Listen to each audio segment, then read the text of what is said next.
여러분은 혹시 왕의 가장 은밀한 그림자처럼 존재하며 아무도 모르게 역사의 물줄기를 바꿔온 이들이 있었다는 사실을 믿으시겠습니까? 그들은 왕의 가장 가까운 곳에서 숨쉬는 존재였지만 때로는 왕의 목줄을 쥐고 흔들 만큼 막강한 힘을 가졌던 역설적인 인물들이었죠. 우리가 익히 아는 조선 왕조사의 웅장한 서사 뒤편에는 이처럼 신비롭고도 강력했던 권력의 실체가 숨어 있었습니다. 오늘 이 시간을 통해 그들이 빚어낸 드라마틱한 순간들과 은밀한 권력의 민낯을 함께 목격하게 되실 겁니다. 과연 그들은 누구였으며 어떤 비밀을 품고 역사의 무대 위를 걸어갔을까요? 조선의 심장부, 궁궐 깊은 곳에서 벌어졌던 은밀한 이야기 속으로 여러분을 초대합니다. 조선이라는 거대한 왕국, 그 심장부인 궁궐은 엄격한 위계와 규율로 움직이는 폐쇄적인 공간이었죠. 왕실 일상을 지근거리에서 보필했던 특별한 존재, 바로 내관들입니다. 이들의 역사는 조선 건국 이전부터 이어져 내려오는 오래된 뿌리를 가집니다. 조선 시대 내관 제도는 유구한 전통 위에서 체계적으로 정비되었고 궁궐 안의 관리라는 뜻을 지녔죠. 일반 관리와 달리 거세라는 독특한 과정을 거쳐 남성과 여성의 경계에 선 존재였습니다. 남녀 유별이 엄격했던 조선 사회에서 왕과 왕비는 물론 궁중 여인들이 머무는 내전 깊숙한 곳까지 자유롭게 드나들 수 있는 유일한 남자들이었죠. 어린 나이에 궁궐로 들어와 혹독한 훈련을 견뎌야 했던 이들은 단순히 왕의 심부름꾼이 아니었습니다. 왕의 모든 것을 보고, 듣고, 때로는 감춰진 비밀까지 알게 되는 특별한 위치였죠. 궁궐에 숨겨진 통로처럼 내관들은 왕실의 움직임을 가장 가까이에서 관찰했습니다. 왕의 침전 앞을 조용히 지키며 왕의 한숨과 미소, 은밀한 지시까지도 놓치지 않았습니다. 겉으로는 그림자 같았지만 그 속에는 언제든 거대한 잠재력이 품어져 있었던 셈이죠. 궁궐이라는 무대에서 내관들은 미스터리하면서도 이질적인 존재로서 자신들만의 서사를 시작했던 것입니다.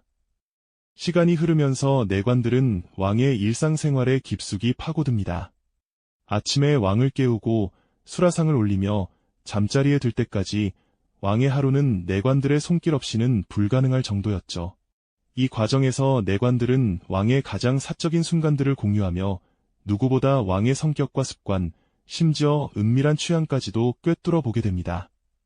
왕이 잠 못 이루는 밤에 털어놓는 고민들, 대신들에게는 차마 말 못할 정치적 불안감, 혹은 개인적인 고독까지도 가장 먼저 듣는 이들은 바로 내관들이었습니다. 그들은 왕의 감정 변화를 가장 민감하게 감지하고 반응하는 존재였던 것이죠. 왕의 심리적 의존도가 높아질수록 내관들의 영향력은 서서히 뿌리를 내리기 시작했습니다. 왕 곁에서 많은 정보를 독점하며 궁궐 안팎의 소식을 가장 빠르게 접하는 정보통이 되었죠. 때로는 왕에게 정보를 전달하거나 해석하는 과정에서 자신들의 의도를 은근히 심기도 했습니다.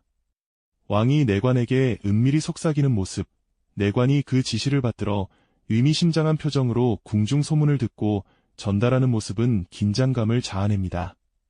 대신들이 내관에게 뇌물을 건네며 왕에게 뜻을 전해달라고 부탁하는 장면들은 당시 내관들이 얼마나 중요한 위치에 있었는지 단적으로 보여줄 것입니다. 왕의 서책을 정리하던 내관이 중요 문서를 엿보며 정보를 취득하는 모습은 그들이 단순한 시종이 아닌 은밀한 권력의 싹을 키워나가고 있었음을 여실히 드러냅니다. 왕의 그림자였던 이들이 이제는 왕의 눈과 귀를 넘어 점차 왕의 마음까지 움직이는 존재로 변모하고 있었던 것이죠. 왕의 가장 가까운 곳에서 그들은 서서히 자신들의 존재감을 키워나갔습니다. 왕의 그림자로 머물던 이들이 이제는 그 그림자를 드리워 왕의 결정에까지 영향을 미치기 시작했습니다. 왕의 총애를 등에 업은 내관은 마치 거대한 거울처럼 왕의 의중을 비추는 듯 보였지만 실은 그 거울에 자신들의 욕망을 투영하며 국정의 흐름을 은밀히 조종했던 것이죠.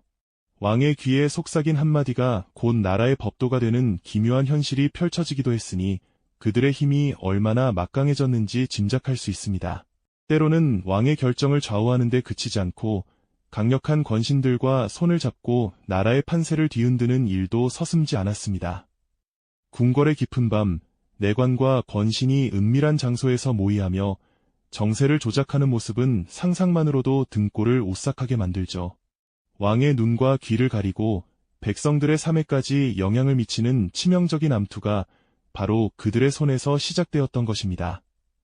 이쯤 되면 내관은 단순한 왕의 시종이 아니라 왕좌를 뒤흔들 수 있는 은밀한 권력의 핵심이 되었다고 할 수 있겠습니다. 실제로 조선 역사 속에는 내관의 권력이 절정에 달했을 때 왕의 총애를 등에 업고 국정 운영에 깊숙이 개입하며 파란을 일으켰던 사례들이 적지 않습니다. 왕의 개인적인 비서 역할을 넘어 인사청탁을 받거나 심지어는 중요한 정책 결정 과정에까지 자신의 입김을 불어넣었던 것이죠. 대신들이 내관의 눈치를 보며 그들의 한마디에 희비가 엇갈리는 상황은 당시 궁궐의 역학관계가 얼마나 뒤틀려 있었는지를 여실히 보여줍니다. 하지만 왕에게서 비롯된 권력은 왕의 뜻에 따라 언제든 거두어질 수 있는 법이죠. 아무리 높은 권세를 누렸던 내관이라도 왕의 총애가 식거나 새로운 세력이 등장하여 왕권 강화가 필요해질 때면 가장 먼저 희생양이 되곤 했습니다. 한때는 왕의 곁에서 모든 것을 주무르던 이들이 한순간에 유배를 떠나거나 비참한 최후를 맞이하는 비극적인 운명은 역사의 흔한 장면이었습니다. 권력의 정점에 섰던 내관들이 결국 맞이하게 되는 쓸쓸한 결말은 우리에게 많은 것을 생각하게 합니다. 그들은 왕의 그림자로 살았지만 동시에 왕의 목줄을 쥔 존재였기에 그들의 삶은 언제나 아슬아슬한 외줄타기와 같았을 겁니다. 역사의 기록 속에서 간신으로 낙인 찍히거나 이름조차 제대로 남기지 못한 채 잊혀지기도 했지만 그들이 조선 왕조사에 남긴 지울 수 없는 발자취는 분명히 존재합니다. 왕의 가장 은밀한 공간에서 왕의 가장 깊은 곳을 꿰뚫어보며 절대적인 신뢰를 얻었던 내관이 결국 그 권력의 칼날에 의해 파멸하거나 혹은 역사적 격변의 순간에 왕과 함께 운명을 맞이하는 순간은 극적인 아이러니를 선사합니다. 가장 가까운 곳의 그림자가 때로는 가장 강력한 위협이 될 수 있었던 역설적인 상황, 그 안에서 고뇌하고 욕망했던 인간 내관들의 비극적인 운명은 오늘날 우리에게도 깊은 공감과 연민을 불러일으킵니다. 그들의 이야기는 단순한 과거의 기록이 아닙니다. 권력이란 무엇이며 인간의 욕망은 어떻게 은밀한 형태로 발현되는지, 그리고 가장 가까운 관계 속에서도 어떻게 위험한 균열이 생겨날 수 있는지에 대한 보편적인 통찰을 제공하죠. 보이지 않는 곳에서 작동하는 힘의 메커니즘은 시대를 초월하여 우리의 삶에도 여전히 영향을 미치고 있음을 상기시킵니다. 왕의 그림자로 살았지만 때로는 왕보다 더 큰 힘을 가졌던 존재들. 그들의 이야기는 인간과 권력의 복잡한 관계를 성찰하게 하는 거울이 될 것입니다. 이 영상이 도움이 되셨다면 좋아요와 구독 부탁드립니다. 여러분의 응원이 제게 큰 힘이 됩니다. 다음 영상에서도 더 유용한 정보를 공유하겠습니다. 감사합니다.